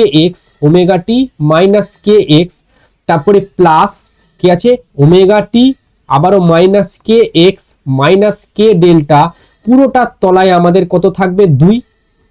আচ্ছা, এটা কস হবে, ঠিক আছে, এই দিকটা এটা কস লিখে দিও, এটা হচ্ছে আমাদের কস। তার মানে এইখানটা যদি আমাদের কস হয় তাহলে এটা হচ্ছে আমাদের কস। তাহলে তারপরের লাইনে আমি লিখবো কস, কি লিখবো, ওমেগা টি মাইনাস কে ইন্টু এক্স, ঠিক আছে, ওমেগা টি মাইনাস কে ইন্টু এক্স, এবার এটাও মাইনাস হবে, মাইনাস ওমেগা টি প্লাস কে এক্স, আর এটা হচ্ছে মাইনাসে প্লাস কে ডেল্টা বাই 2 হবে। এবার দেখো ওমেগা টি আর ওমেগা টি তাহলে কেটে গেল, আর কে এক্স আর হচ্ছে কে এক্স কেটে গেল, তাহলে কে ডেল্টা বাই 2 পড়ে থাকলো। তাহলে 2a, এটা হচ্ছে সাইন কি পড়ে থাকছে দেখো ওমেগা টি আর ওমেগা টি, তাহলে 2 ওমেগা টি, তাহলে 2 ওমেগা টি আর omega T 2 omega T minus K X, আর এই একটা মাইনাস কে এক্স, তাহলে minus 2 K X minus K X minus K X minus 2 K X minus K lambda K delta by 2 পড়ে থাকলো। এবং এইখানটা আমরা এটা লিখবো যে cos কে ডেল্টা বাই 2, তাহলে cos কে ডেল্টা বাই 2, এটা হচ্ছে আমাদের লব্ধি তরঙ্গ যেটা এলো। এবার শোনো পরের লাইনে আমি তাহলে এটা লিখবো যে y সমান a cos কি দাঁড়ালো, cos K delta by 2, cos K delta by 2, আর একটা দাঁড়াচ্ছে সাইন কি দাঁড়াচ্ছে, সাইন দেখো sine 2 omega T minus 2 K X, sine 2 omega T minus 2 K X minus দাঁড়াচ্ছে হচ্ছে K lambda K delta by 2, এটা দাঁড়াচ্ছে। তাহলে 2 এর সাথে 2 যদি কাটি তাহলে ওমেগা টি, আর এই 2 এর সাথে 2 কাটলে মাইনাস কে এক্স, তার মানে এটা দাঁড়াচ্ছে এ কস কে ডেল্টা বাই 2, আর এটা হচ্ছে সাইন। এবার একটা থার্ড ব্র্যাকেট দাও, ওমেগা টি মাইনাস 2 এর সাথে 2 কাটলো, কে এক্স দাঁড়ালো, তারপরে মাইনাস কে ডেল্টা বাই 2 দাঁড়ালো, তাই না, কে ডেল্টা বাই 2। তো কে তো আমি কমন নিতে পারি, কে কমন নিতে পারি কিনা, তাহলে কে যদি কমন নিই তাহলে A cos K delta by 2 আর sine omega T minus first bracket, আচ্ছা তার ফার্স্ট ব্র্যাকেট আগে কে যদি দিই তাহলে ফার্স্ট ব্র্যাকেট ক্লোজ, শুরু করলে এবার তাহলে কি হবে এক্স প্লাস ডেল্টা বাই 2, এই গেল আমাদের সমীকরণ ওয়াই। এবার আমাদের তোমরা দেখো আমাদের তো এটা তো জানি যে ওয়াই সমান এ, তো পুরো টার্মটা আমার লাগবে না, এই জায়গাতে আমাদের বিস্তার লাগবে, কারণ সমীকরণ আমাদের হয় ওয়াই সমান এ কস এ সাইন ওমেগা টি, এ সাইন ওমেগা টি, এ sign omega T minus K x, এটা হয়, ঠিক আছে। এবার সাইনও আছে, ওমেগাও আছে, কেও আছে, এক্সও আছে, কেও আছে, শুধু এর জায়গায় এ কস কে ডেল্টা বাই 2 আছে, তার মানে এই পুরো টার্মটা বিস্তার। তাহলে এটা লিখতে পারি ওয়াই সমান এ সাইন ওমেগা টি মাইনাস কে ফার্স্ট ব্র্যাকেট দিয়ে এক্স প্লাস ডেল্টা বাই 2, এটা যেখানে এই এটা হচ্ছে বিস্তার, ঠিক আছে, বিস্তার, সেটা সমান হচ্ছে এ কস কে ডেল্টা বাই 2 হচ্ছে, ঠিক আছে। আচ্ছা এইখানে একটা 2 হবে, ঠিক আছে, এখানে একটা 2, এটাতেও একটা 2, এখানে একটা 2, অতএব এখানে একটা 2 হবে, কারণ 2a ছিল, তো এখানে দেখো এখানে 2টা ছিল, এখানেও 2টা ছিল, ঠিক আছে, 2a ছিল, তো তারপরের লাইনে এখানে 2 হবে, তার মানে এইটা দাঁড়ালো আমাদের এখন বিস্তারের মোটামুটি কাহিনী এই জায়গাটায়, ঠিক আছে, এই জায়গাটা আমাদের এসে দাঁড়ালো। এরপরে কি করব, এবার শোনো, এবার আমরা গঠনমূলক আর ধ্বংসাত্মক এই দুটো ব্যতিচারের জন্য আমরা আলাদা আলাদাভাবে শর্ত নির্ণয় করব, শর্তটা কিন্তু খুবই ইম্পর্টেন্ট। তাহলে প্রথম আমরা শর্ত নির্ণয় করব, সেটা হচ্ছে ধ্বংসাত্মক ক্ষেত্রে, ধ্বংসাত্মক ব্যতিচারের শর্ত, ধ্বংসাত্মক ব্যতিচারের শর্ত পরীক্ষার জন্য কিন্তু খুবই ইম্পর্টেন্ট, ধ্বংসাত্মক ব্যতিচারের শর্ত। আচ্ছা একটু আগে বললাম যে আই সমানুপাতিক এ তার স্কোয়ার, এটা কি বিস্তার, আইটা কি প্রাবল্য, তার মানে প্রাবল্য আর আমাদের এ সমান আমাদের কি দাঁড়ালো, দেখো এ সমান আমাদের দাঁড়ালো 2a cos K delta by 2, তাহলে 2a cos K delta by 2 এটা দাঁড়ালো, তার মানে এই দিকটা আমাকে 0 হতে হবে, ধ্বংসাত্মক ব্যতিচার মানে আমাদের যে আয়ের মান, যে তীব্রতার মান, তীব্রতা 0, তার মানে এই পুরো টার্মটা যদি 0 করে দিই তাহলে দেখো cos কে ডেল্টা বাই 2 এটা সমান 0 হবে। এবার cos কততে 0 হয়, cos তোমার cos পাইতে 0 হয়, cos পাই বাই 2 এ 0 হয়, ঠিক আছে। আবার cos দেখবে 3 পাই বাই 2 তো 0 হয়, আবার cos 5 পাই বাই 2 এতেও 0 হয়, ঠিক আছে, 5 পাই বাই 2 এও 0 হয়, মানে এক কথা এটা অযুগ্ম সংখ্যা। এবার অযুগ্ম সংখ্যা যখন তোমরা ইনফাইনাইট সিরিজ পড়েছো, অযুগ্ম সংখ্যা তাদের লেখার নিয়ম হচ্ছে 2n + 1, n এর জায়গায় 1 বসাও, দেখো এটা 3 আসবে, n এর জায়গায় তুমি 2 বসাও, দেখো 5 আসবে, ঠিক আছে, অযুগ্ম সংখ্যা। তার মানে cos কে ডেল্টা বাই 2 এটা সমান 0। এবার 0 কততে হয়, এই cos 2n + 1, ঠিক আছে, পাই বাই 2, এইগুলোতে আমাদের cos 0 হয়, তাহলে ঠিক ওটাই আমরা বসাবো যে cos 0 হচ্ছে 2n + 1 পাই বাই 2, তাহলে cos আর cos যদি হটিয়ে দাও তাহলে k ডেল্টা বাই 2 এটা সমান থাকছে 2n + 1 আর এটা হচ্ছে পাই বাই 2, তাহলে 2 আর 2 যদি থাকে তাহলে ল্যামডা সমান 2n + 1 pi by k, 2n + 1 pi by k দাঁড়ালো। আচ্ছা কেটা আমি এক্ষুনি বলেছিলাম যে কে সমান হচ্ছে 2 পাই বাই ল্যামডা, ঠিক আছে, এখানে দেখো বলেছি যে কে সমান হয় 2 পাই বাই ল্যামডা, এই যে কে সমান 2 পাই বাই ল্যামডা। এইবার এই কে এর মানটা আমরা এখানে পুট করব, তাহলে ল্যামডা সমান 2n + 1, ঠিক আছে, পাই আছে, নিচে কে আছে কে, তাহলে কে এর জায়গায় 2 পাই বাই ল্যামডা করলে সেই ল্যামডাটা উপরে যাবে, তাহলে পাই যদি কাটে তাহলে ল্যামডা সমান 2n + 1 ল্যামডা বাই 2, এটা হচ্ছে ধ্বংসাত্মক ব্যতিচারের ক্ষেত্রে পথ পার্থক্য। কি বললাম, ধ্বংসাত্মক ব্যতিচারের ক্ষেত্রে পথ পার্থক্য, এটা হচ্ছে ধ্বংসাত্মক ব্যতিচারের ক্ষেত্রে পথ পার্থক্য। আরো বল দিচ্ছি, ধ্বংসাত্মক ব্যতিচারের ক্ষেত্রে পথ পার্থক্য। তাহলে আমাদের যেটা ল্যামডা বেরোলো, সেই ল্যামডাটা সেটা বেরোলো 2n + 1 ল্যামডা বাই 2। আর একবার দেখে নিচ্ছি, 2n প্লাস 1 ল্যামডা বাই 2। এবার আমাকে দশা পার্থক্য বের করতে হবে। দশা পার্থক্য আর পথ পার্থক্যের মধ্যে একটা সম্পর্ক আছে। দশা পার্থক্যকে কি ফাই দিয়ে ডিনোট করা হয়, ঠিক আছে? সেটা হয় 2 pi by lambda into delta. Delta মানে পথ পার্থক্য। তাহলে 2 পাই বাই ল্যামডা ইন্টু, যদি ডেল্টা করি তাহলে ডেল্টার মানটা বসাতে হবে। ডেল্টার মান কত আছে? 2n plus 1 lambda by 2। তাহলে ল্যামডা ল্যামডা কাটলো, আর 2 আর 2 কাটলো। কি বললাম? ল্যামডা ল্যামডা কাটলো, 2 আর 2 কাটলো, ঠিক আছে? তার মানে এটা কি দাঁড়ালো? 2n প্লাস 1 ইন্টু পাই। এটা হচ্ছে আমাদের দশা পার্থক্য ধ্বংসাত্মক ব্যতিচারের ক্ষেত্রে। এবার শোনো, এবার গঠনমূলক ব্যতিচারের ক্ষেত্রে আমরা বের করব, ঠিক আছে?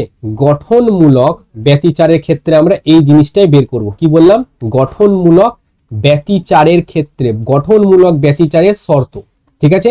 এবার গঠনমূলক, তাহলে এ সমান আমাদের দাঁড়িয়েছিল 2a cos k lambda k delta by 2। এটা দাঁড়িয়েছিল, একবার দেখে নিচ্ছি। হ্যাঁ, তার মানে এবার গঠনমূলকের ক্ষেত্রে কি হয়? ম্যাক্সিমাম মান হয়। এবার কসের ম্যাক্সিমাম মান কত? 1। এবার একটা ওয়েভ যখন থাকে, এটা একটা ওয়েভ, ঠিক আছে? এটা একটা ওয়েভ, ধরো কস ওয়েভ, তাহলে কস 1 থেকে শুরু হয়, তাহলে এটা একটা ওয়েভ। এই ওয়েভের এটা হচ্ছে ম্যাক্সিমাম মান, ঠিক আছে? আর এটাও তো ওর মান, কিন্তু সেটা নেগেটিভ দিক। তাহলে এটা যদি 1 হয়, এটা কত? -1। এটা যদি +1 হয়, এটা হচ্ছে -1। সেই জন্য তাহলে a বাই 2a যেটা বলছি, এটা সমান কে হয়? cos k delta by 2। এবার তাহলে a বাই 2 এ যেটা আছে, এর মান কত হতে হবে? 1 হতে হবে। 1 প্লাস মাইনাস 1 হতে হবে, তাই না? প্লাস মাইনাস 1 হতে হবে। প্লাস মাইনাসটা কি বোঝাচ্ছে এখানে? জাস্ট এখানে বোঝাতে চাইছে যে তরঙ্গটা উপরের দিকে আছে না নিচের দিকে আছে, পজিটিভ দিকে আছে না নেগেটিভ দিকে আছে। এইটা মানটা 1, ঠিক আছে? মানটা 1, জাস্ট ডাইরেকশনটা বোঝাচ্ছে একটা পজিটিভ দিকে আছে না একটা নেগেটিভ দিকে আছে, এটা। তার মানে এই a সমান তাহলে কি বোঝালাম? Plus minus 2a। এই মানটা এখানে পুট করে দাও। তাহলে প্লাস মাইনাস উপরে একটা 2a দাঁড়ালো, নিচেও একটা 2a দাঁড়ালো, কেটে দিলাম। তাহলে এখানে দাঁড়াচ্ছে cos k ডেল্টা বাই 2। তাহলে cos k ডেল্টা বাই 2 সমান প্লাস মাইনাস 1। এবার দেখো, cos, আমি যদি বলি cos পাই, তাহলে cos পাইতে হচ্ছে আমাদের -1। আচ্ছা, cos 2 পাই, cos 2 পাই আবার 1। আচ্ছা, তাহলে cos 3 পাই, cos 3 পাই আবার -1। তার মানে এক কথা এটা 1 2 3 4 5 6 এমনি করে কিসে আসছে? cos n পাই আসছে। তার মানে একটাতে -1, একটাতে +1, একটাতে -1, একটাতে +1। তার মানে এইখানটা আমরা এটা লিখে দিতে পারি যে cos n পাই। আচ্ছা, cos n পাই, n পাই লিখে দিলে সমস্যার সমাধান, ঠিক আছে? এবার তাহলে cos n পাই মানে n এর জায়গায় 1 বসাও, তাহলে cos কিসে আসছে? মাইনাস। n এর জায়গায় 2 বসাও, তাহলে পজিটিভ। 1 -1 + 1 -1 + 1, এরকম করে পরপর এগুলো আসছে। তার মানে এখানে যদি আমি তুলনা করি যে k ডেল্টা বাই 2 সমান হচ্ছে n পাই। আচ্ছা, তাহলে ডেল্টা সমান কি হচ্ছে? 2n pi by k। এবার 2n পাই k সমান আমি লিখতে পারবো 2 পাই বাই ল্যামডা। তাহলে 2 পাই আর এই 2 পাই কেটে গিয়ে n ল্যামডা, তার মানে ডেল্টা সমান দাঁড়াচ্ছে আমাদের n ল্যামডা। এটা হচ্ছে ধ্বংসাত্মক ব্যতিচারের ক্ষেত্রে, কি বললাম? ধ্বংসাত্মক ব্যতিচারের ক্ষেত্রে এটা হচ্ছে আমাদের পথ পার্থক্য, সরি হ্যাঁ, এটা হচ্ছে পথ পার্থক্য। এবার দশা পার্থক্য তাহলে কি দাঁড়াবে? দশা পার্থক্য আমাদের কি দাঁড়াবে? আচ্ছা, দশা পার্থক্য ফাই সমান 2 pi by lambda into delta হয়। ডেল্টাটা কি? পথ পার্থক্য। তাহলে 2 পাই বাই ল্যামডা ইন্টু পথ পার্থক্যটা কি দাঁড়ালো? n lambda. তাহলে ল্যামডা ল্যামডা যদি কাটে, তাহলে ফাই সমান দাঁড়াচ্ছে 2n পাই। এটা হয়ে যাচ্ছে আমাদের গঠনমূলক ব্যতিচারের ক্ষেত্রে আমাদের কি? এটা হচ্ছে দশা পার্থক্য, ঠিক আছে? এটা হচ্ছে আমাদের দশা পার্থক্য। আর এটা কি? এটা হয়ে যাচ্ছে আমাদের পথ পার্থক্য, ঠিক আছে? বোঝা গেল? এটা হচ্ছে পথ পার্থক্য, আর এটা হয়ে গেল আমাদের দশা পার্থক্য। পরের লাইনে যাই, এর পরের দিকটায় যাই। তাহলে আমি এবার বলছে দুটি ভিন্ন বিস্তার সম্পন্ন তরঙ্গের ক্ষেত্রে লব্ধি তরঙ্গ। জাস্ট রাশিমালাটা মনে রেখো, দুটি বিস্তার যদি আলাদা হয়, প্রথমে তীব্রতার কথা বলছি, যদি তীব্রতা এরকম হয় I1, বিস্তার যদি আলাদা হয়, বিস্তার যদি আলাদা হয় I সমানুপাতিক কি a স্কোয়ার। যদি আইটা আলাদা আলাদা হয়, দুটো আলাদা আলাদা, তাহলে এটাও তো আলাদা আলাদা হবে। আর উল্টোতে আমি এটা বলতে পারি এটা হচ্ছে বিস্তার, এখানে লিখে দিচ্ছি, এটাকে বলা হচ্ছে বিস্তার আর আইটাকে বলা হচ্ছে তীব্রতা। এবার যদি এটা দুটো হয়, আয়ও দুটো হবে, কারণ আলাদা, এটা সরল সম্পর্ক, দুজনে সরল সম্পর্কতে আছে। তাহলে এটা হয় 2I1 × I2 + 2 √I1 I2 cos phi, এটা এটা হয়, ঠিক আছে। এটা সম্পর্কটা মনে রেখো, অনেক ইম্পর্টেন্ট। তাহলে ম্যাক্সিমাম কখন হবে, যখন এই কস ফাইয়ের মান ম্যাক্সিমাম, ঠিক আছে। এবার যখন তাহলে এর মান ম্যাক্সিমাম কত 1, একে যদি 1 বসাও তাহলে এটা দাঁড়ায় i1 প্লাস রুট i2, পুরোটার মাথায় একটা স্কোয়ার দাঁড়ায়। আর আই মিনিমাম এটা দাঁড়াবে root i1 minus root i2 তার উপরে স্কোয়ার। জানো আরো শুনো, আই ম্যাক্স সমান a1 প্লাস a2, ঠিক আছে, a1 plus a2। R I minimum এটা সমান হবে কি a1 মাইনাস a2, ঠিক আছে। এই সম্পর্কগুলো জাস্ট মনে রেখে দিও। এর ওপরে অঙ্ক কিন্তু আসার প্রবল চান্স আছে। এই আই ম্যাক্সিমাম মান, আই মিনিমাম মান, এগুলোর উপর আমরা অঙ্ক করব। এই সূত্রগুলো আমি এখন করিয়ে দিলাম যে দুটো ভিন্ন তীব্রতা থাকলে এর আগে যেটাগুলো আমরা দেখছিলাম সেটা একই একই বিস্তারের, ঠিক আছে। মানে I maximum by I minimum, I maximum by I minimum সমান root under i1 plus root under i2, পুরোটার মাথায় একটা স্কোয়ার। আর এদিকে হচ্ছে root i1 minus root i2 তার উপরে স্কোয়ার, ঠিক আছে। তো এই গেল আমাদের এই পার্টটা, ছোট্ট একটা পার্ট ছিল, এটা কিন্তু এটা ইম্পর্টেন্ট, ঠিক আছে। এইটা কিন্তু তোমাদের ইম্পর্টেন্ট, এই পার্টটা কিন্তু ইম্পর্টেন্ট। এখান থেকে ম্যাথামেটিক্যাল প্রবলেম কিন্তু তোমাদের আসার চান্স প্রবল। পরবর্তী চ্যাপ্টার দেখি। এবার বলছে ইয়ং এর দ্বিরেখা ছিদ্র পরীক্ষায়, আচ্ছা, আই সমানুপাতিক এ তার স্কোয়ার হয়। এবার দেখো আই সমানুপাতিক এটা একটু আগে করলাম, এ সমান আমাদের কি দাঁড়ালো, এ সমান আমাদের দাঁড়ালো 2a cos k delta by 2 দাঁড়ালো। তাহলে এবার এটাকে যদি স্কোয়ার করা হয় তাহলে অবশ্যই এটা 4 হয়ে যাবে, এটা a স্কোয়ার হয়ে যাবে এবং এটা cos square k delta by 2 হবে। এবার তুমি আমাকে একটা বলো, যেটা এটা আছে এটা লিখতে পারবো আই সমান 4a square cos a square phi, যেখানে ফাই সমান হচ্ছে আমাদের k ডেল্টা বাই 2, ঠিক আছে। এটা হচ্ছে আমাদের তোমার কি পথ পার্থক্যের সাথে সম্পর্ক। এবার শোনো, এবার এই আয়ের সাথে ফাইয়ের আমার সম্পর্ক বের করতে বলেছে। এবার ফাইয়ের জায়গায় আমি যদি পাই বসাই, ফাইয়ের জায়গায় যদি পাই বসাই তাহলে কত হবে cos পাইয়ের মান হচ্ছে -1, কিন্তু স্কোয়ারে আছে, স্কোয়ার থাকার জন্য -1টা +1 হয়ে যাবে।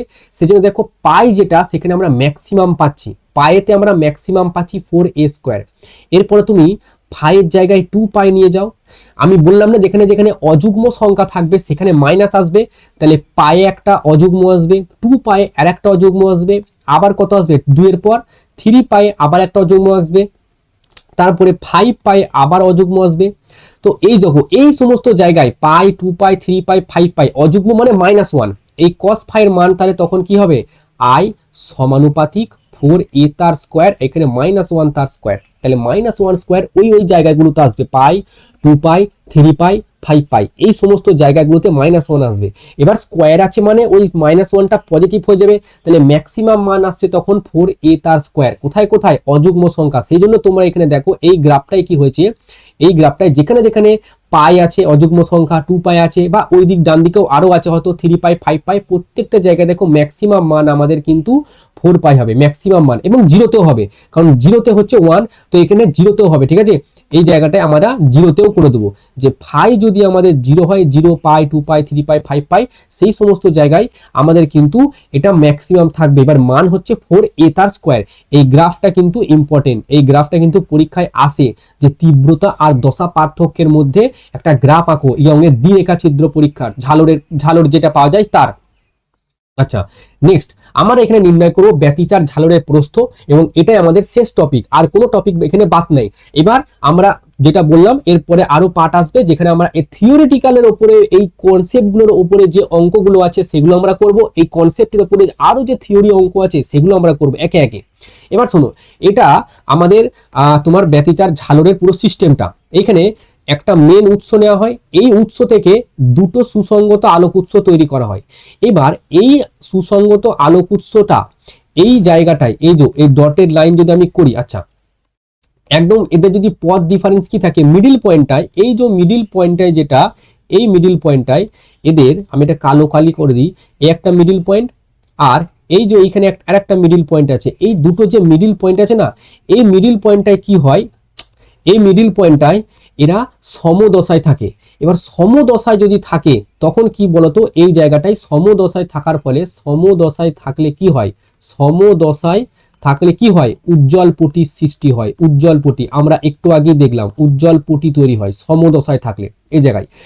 ঠিক আছে, আমাদের কি বের করতে হয় বলতো, ঝালরের প্রস্থ, মানে এইখানটায় আমাদের উজ্জ্বল পেলাম। আচ্ছা, উজ্জ্বলটা আমি সাদা কালি দিয়ে আঁকছি, এইখানে আমরা উজ্জ্বল পেলাম। ঠিক আছে, তারপরে ধরো অন্ধকার, তারপরে আবার একটা উজ্জ্বল, আবার অন্ধকার, আবার উজ্জ্বল, আবার অন্ধকার, আবার উজ্জ্বল, আবার অন্ধকার, এরকম।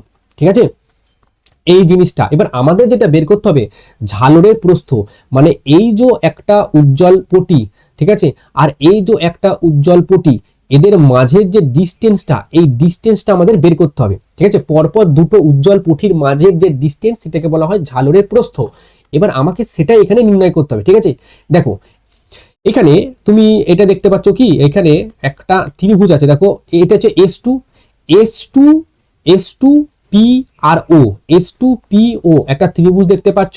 আচ্ছা, লিখলাম তাহলে ত্রিভুজ S2 পি আর ও এর এর এই S2 পিটা কি, এটা একটা অতিভুজ। তার মানে অতিভুজের স্কোয়ার যদি আমি করি, ঠিক আছে, যে S2 পি তার আমি স্কোয়ার করলাম, এটা সমান অতিভুজের স্কোয়ার সমান লম্ব আর ভূমি। এবার লম্ব তো পি থেকে একদম এই অবধি আসবে। আচ্ছা, এখানে আমি একটা নাম দিয়ে দিই, এটার নাম আমি দিলাম সি নাম দিলাম, আর এটার নাম ডি দিলাম। ঠিক আছে, নাম দিলে সুবিধা হবে।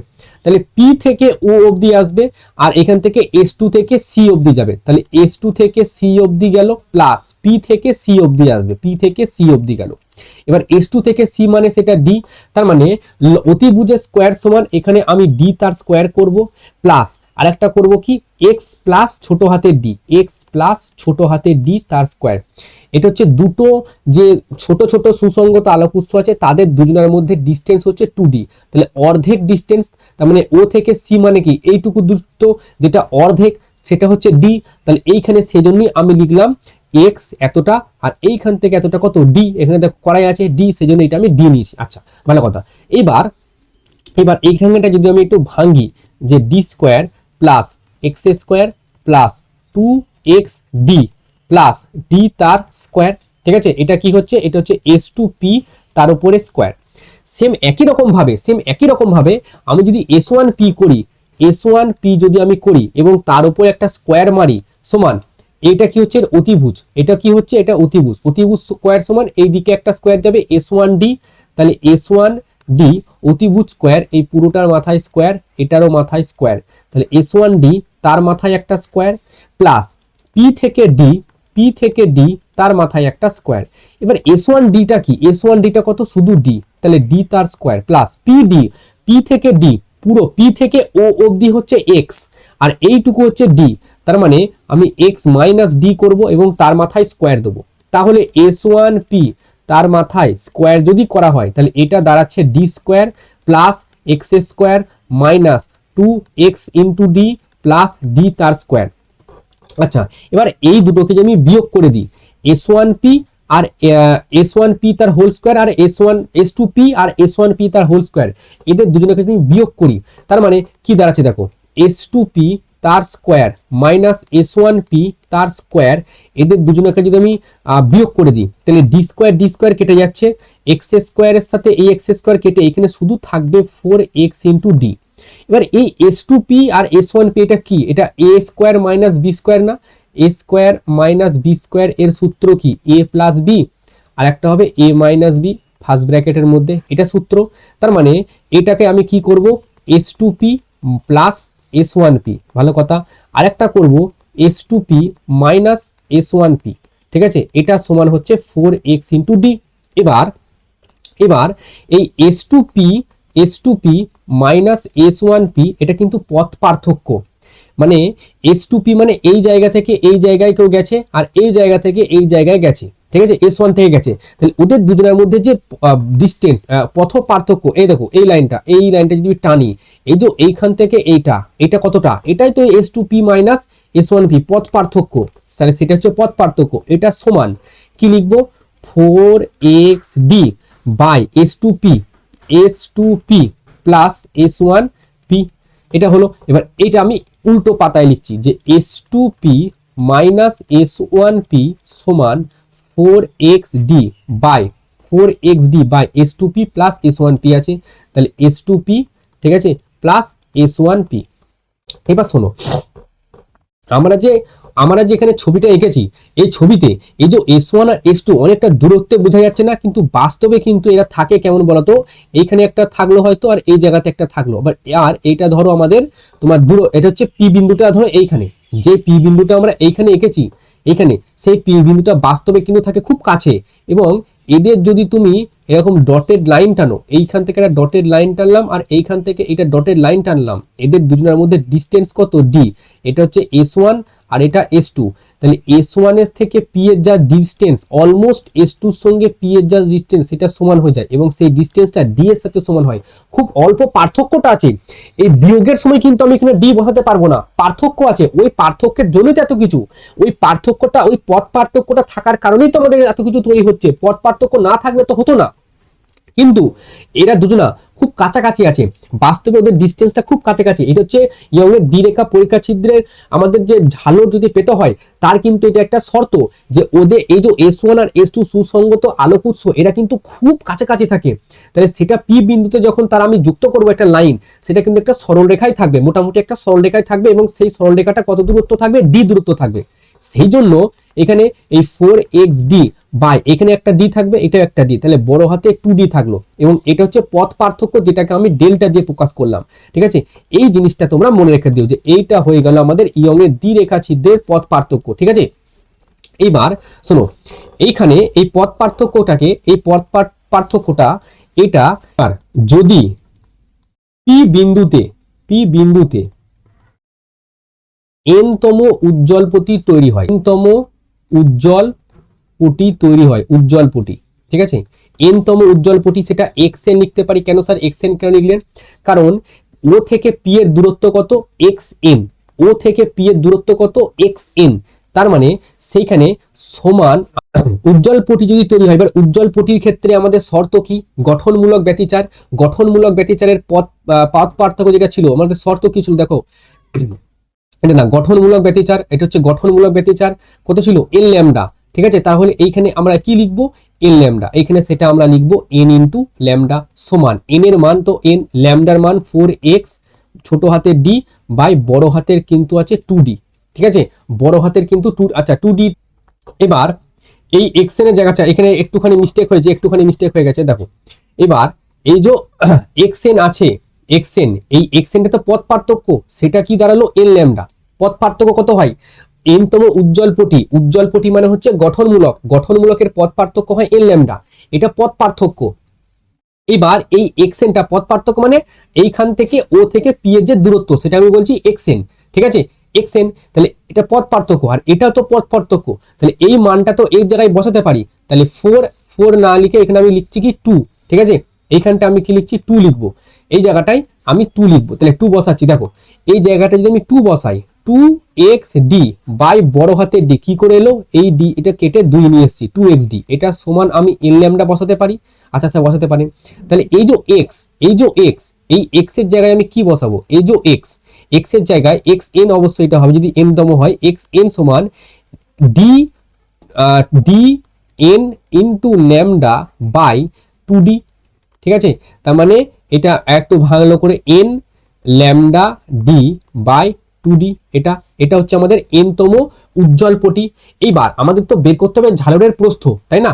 ঝালরের প্রস্থ মানে কি, এইটা ধরো আমাদের একটু ভালো করে বোঝাই, শোনো, এইটা ধরো আমাদের এই জায়গাটা ও বিন্দু, আর এই জায়গাটা পি বিন্দু, পুরো যে ডিস্টেন্সটা, সেই ডিস্টেন্সটা হচ্ছে xn। আর এইখানে আমাদের আর একটা উজ্জ্বল পটি আছে, মানে এই উজ্জ্বল পটিটা যদি n তম হয়, তার থেকে আর একটা উজ্জ্বল পটি এক্সট্রা, মানে এখানে এটা যদি উজ্জ্বল পটি হয়, এরপরে অন্ধকার, তারপরে উজ্জ্বল পটি, তার মানে কত নম্বর, এটা যদি 5 নম্বর উজ্জ্বল পটি হয়, তাহলে এটা কত নম্বর উজ্জ্বল পটি, আমাকে বলো 6 নম্বর উজ্জ্বল পটি। তাহলে xn+1 যদি করি, তাহলে n এর জায়গায় হবে n+1 ল্যামডা বড় হাতের d বাই 2d। তার মানে এবার যদি এই ডিস্টেন্সটা আমাকে বের করতে হয়, তাহলে কি করে বের করব, তার মানে তখন বের করব কি এই পুরো যে ডিস্টেন্সটা আমি বের করলাম এক্স এন প্লাস ওয়ান, এই পুরো ডিস্টেন্সটা থেকে এক্স এনটা বাদ দিয়ে দেবো, তাই না? তাহলে পুরো ডিস্টেন্সটা হচ্ছে এক্স এন প্লাস ওয়ান, এইখান থেকে আমরা এক্স এনটাকে বাদ দিয়ে দেবো। তাহলে এক্স এন প্লাস ওয়ানের হচ্ছে এন প্লাস ওয়ান ল্যামডা বড় হাতের ডি বাই ছোট হাতের ডি মাইনাস কত আসছে এন ল্যামডা বড় হাতের ডি বাই 2d আসবে। আচ্ছা, এবার ল্যামডা ডি বাই 2d যদি কমন নিয়ে নিই তাহলে এটা কিছু এটা পড়ে থাকবে না, এটা সব কেটে যাবে, ঠিক আছে? তার মানে এটা হলো ল্যামডা ডি বাই 2d, এটাই হয়ে গেল আমাদের পার্থক্য। মানে এটাকে অনেক জায়গায় বিটা দিয়ে ডিনোট করা হয় এবং এটাই আমাদের দরকার। ঝালরের প্রস্থ এটা কিন্তু গঠনমূলক ব্যতিচারের ক্ষেত্রে, পরীক্ষায় কিন্তু এরকম তোমাদের দেবে না, ঠিক আছে? তোমরা জাস্ট একটাই প্রমাণ করবে, আমি দুটোই দেখাবো, গঠনমূলকও দেখাবো, ধ্বংসাত্মক দেখাবো। তো গঠনমূলকের ক্ষেত্রে ল্যামডা ডি বাই 2d এলো আমাদের ঝালরের যে প্রস্থ, মানে এই নেক্সট। এবার আমরা কি করব, ওই জিনিসটাই করব, কিন্তু আমরা এবারে করব ধ্বংসাত্মক ব্যতিচারের ক্ষেত্রে। এবার করছি আমরা ধ্বংসাত্মক ব্যতিচারের ক্ষেত্রে, ধ্বংসাত্মক ব্যতিচার, ঠিক আছে? ভালো কথা। ধ্বংসাত্মক ব্যতিচারের ক্ষেত্রে পথ পার্থক্য এক্সএন যেটা ছিল সেটা কত ছিল দেখা যাক। আসো, পথ পার্থক্য কত ছিল, ল্যামডার আকারে থাকবে। আচ্ছা, এটা হচ্ছে গঠনমূলক। আচ্ছা, এরপর হচ্ছে ধ্বংসাত্মক। এবার ধ্বংসাত্মক দেখো 2n প্লাস 1 ল্যামডা বাই 2, চলো এটা এখানে লিখো 2n plus 1 lambda by 2, 2n plus 1 lambda by 2 এখানে বসাই, তাহলে 2n প্লাস 1 ল্যামডা বাই 2। আর এক্ষেত্রে আমাদের পথ পার্থক্য কত দাঁড়ালো, পথ পার্থক্য কত দাঁড়ালো, এরকম এক্স ডি বাই ডি। তাহলে এইখানে আমাদের দাঁড়িয়েছে এক্স বড় হাতের ডি বাই ছোট হাতের ডি, এবং এটা কি এক্স না, এটা হচ্ছে এক্স এন হবে সেক্ষেত্রে, ঠিক আছে? এটা হচ্ছে এক্স এন, তোমার ক্ষেত্রে এটা হচ্ছে এক্স এন সমান সমান 2n plus 1 into lambda by 2। তাহলে এক্স অফ এন যেটা দাঁড়াচ্ছে সেটা হচ্ছে 2n প্লাস 1 ল্যামডা বড় হাতের ডি বাই নিচে হচ্ছে 2d। এবার তাহলে ওই একই রকম ভাবে এটা আমরা কি করব, n প্লাস 1 করব, তবে আমরা দুটো ধ্বংসাত্মক দুটো অন্ধকার পটির মধ্যে দূরত্ব পেয়ে যাব। তাহলে n প্লাস 1 যদি আমি এটা করি, ঠিক আছে, আমি একটা 2 দিয়ে নিই, এটা 2xd হবে। তার মানে এই নিচে 2 আর 2 এইখানে যেটা আছে এই ডিটা, এই ডি এর জায়গায় এটা হবে 4, ঠিক আছে? এইখানটায় এই জায়গাগুলোতে এটা একটু 4 হবে, ছোট্ট পর একটা মিস্টেক। তো এই মিস্টেক তোমরা পরীক্ষায় খাতায় করো না, এখান থেকে দেখে শিখে নাও যে পরীক্ষায় খাতায় যদি এরকম মিস্টেক করো ঠিক করার কোনো চান্স নেই। তাহলে এক্স এন সমান এই ডি 2n প্লাস 1, তার মানে উপরে থাকছে ল্যামডা আর বড় হাতের ডি, আর নিচে থাকছে এই 2 আর এই 2, তার মানে নিচে থাকছে 4d। তাহলে ল্যামডা ডি বাই 4d, এটাও থাকবে ল্যামডা ডি বাই 4d। তার মানে এখানে 4 ছিল, ঠিক আছে? এখানে একটু মুছে দিই, তার মানে এইখানে আমাদের 4d ছিল, এখানে ছিল আমাদের 4 ইন্টু ডি, আর উপরে ছিল আচ্ছা নিচে ছোট হাতের ছিল, ঠিক আছে? নিচে ছোট হাতের ছিল, তো নিচে আমি ছোট হাতের একটা ডি করলাম। আচ্ছা, এই পুরো লাইনটাই মুছে দিই, ঠিক আছে? পুরো লাইনটা মুছে দিলাম, এবং এবার দেখো, তার মানে এখানে ছিল ল্যামডা ডি বাই 4d, এখানেও আমাদের ল্যামডা ডি বাই 4d, এখানে ল্যামডা ডি বাই 4d নিচে রাখলাম, ঠিক আছে? এবার 2n প্লাস 2 প্লাস 1 মাইনাস এটা মাইনাস 2n মাইনাস 1। তাহলে এই একটা 2n আর এই একটা 2n কাটাল, 2 আর 1 কত 3, 3 থেকে 1 বাদ দিলে মাইনাস 2। তাহলে বিটা সমান যেটা আমাদের ঝালরের প্রস্থ, বিটা সমান আমাদের আসছে ল্যামডা উপরে বড় হাতের ডি বাই 4d ইন্টু 2। তাহলে 2 আর 2 কেটে নিচে 2d থাকলো, তাহলে বিটা সমান দাঁড়ালো ল্যামডা ডি বাই 2d। এই যে প্রমাণটা করলাম, তার মানে তোমরা দেখতে পাচ্ছ আগের বারে গঠনমূলক ব্যতিচারের ক্ষেত্রে আমাদের ঝালরের প্রস্থ যা এসছে, ধ্বংসাত্মক ব্যতিচারের ক্ষেত্রে ঝালরের প্রস্থ তাই এসছে। তার মানে এটা বোঝা যাচ্ছে যে এই যে বিটাটা মানে ঝালরের প্রস্থ কিন্তু সমান, প্রত্যেকটা ঝালরের প্রস্থ কিন্তু আমাদের সমান হয়। এবং এই বিটাটা কোন কোন বিষয়ের উপর নির্ভর করছে, ল্যামডার উপরে নির্ভর করছে 1 নম্বর। 2 নম্বর, এই বিটাটা নির্ভর করছে দূরত্ব, এক পর্দা আর সোর্স, আমাদের সুসঙ্গত উৎস ছিল তাদের দুজনের মধ্যে দূরত্ব। আর এই ল্যামডাটা ডিপেন্ড করছে 1/2d, যে দুটো আমাদের উৎসের মধ্যবর্তী যে দূরত্ব তার উপরও নির্ভর করছে। সরি, এটা বিটা হবে, তাহলে বিটাটা এর উপরও নির্ভর করছে, এটা হচ্ছে বিটা। এবার শোনো, একটা হচ্ছে বেগুনি আলো, কেমন কোশ্চেন আছে দেখো। বলা হচ্ছে যে বেগুনি আলো আর লাল আলো, বেগুনি বর্ণের আলো আর লাল বর্ণের আলো, এই দুটো বর্ণের আলো দিয়ে যদি আমরা ঝালর বানাই, তাহলে কার ক্ষেত্রে ঝালরের প্রস্থ বেশি হবে এবং কার ক্ষেত্রে ঝালরের প্রস্থ কম হবে এবং কেন হবে। এবার দেখো, আমি আগের দিন তোমাদের করেছিলাম যে বেনিয়া সহকলা, ঠিক আছে, বেনিয়া সহকলা এর যেটা তরঙ্গ দৈর্ঘ্য ল্যামডার মান সেটা কিন্তু কম হয়, আর এর যে ল্যামডার মান সেটা বেশি হয়। তাহলে লালের যদি ল্যামডার মান বেশি হয় তাহলে ল্যামডা তো বিটার সাথে ডাইরেক্ট সরল সম্পর্কতে আছে। এবার লাল যদি আমাদের লালের ল্যামডা যদি বড় হয় তার মানে লালের ক্ষেত্রে ঝালরের প্রস্থ বেশি হবে, আর বেগুনির ক্ষেত্রে আমাদের ঝালরের প্রস্থ আমাদের কম হবে। বাস, তো আমাদের আলোর ব্যতিচার তোমাদের পুরোটা থিওরি আমি বুঝিয়ে দিচ্ছি, যতটা সম্ভব আমি তোমাদের এক্সপ্লেনেশন করার চেষ্টা করেছি, 3Dর মাধ্যমে পড়ানোর চেষ্টা করেছি। এরপরে কিন্তু আমরা এই কনসেপ্টের উপর বেস করেই আমরা কিন্তু তোমাদের অঙ্কতে করব। এই কনসেপ্টের উপর বেস করেই আমরা আরো থিওরিটিক্যাল কিছু কোশ্চেন করব যেগুলো আমাদের পরবর্তী পার্টে আসছে।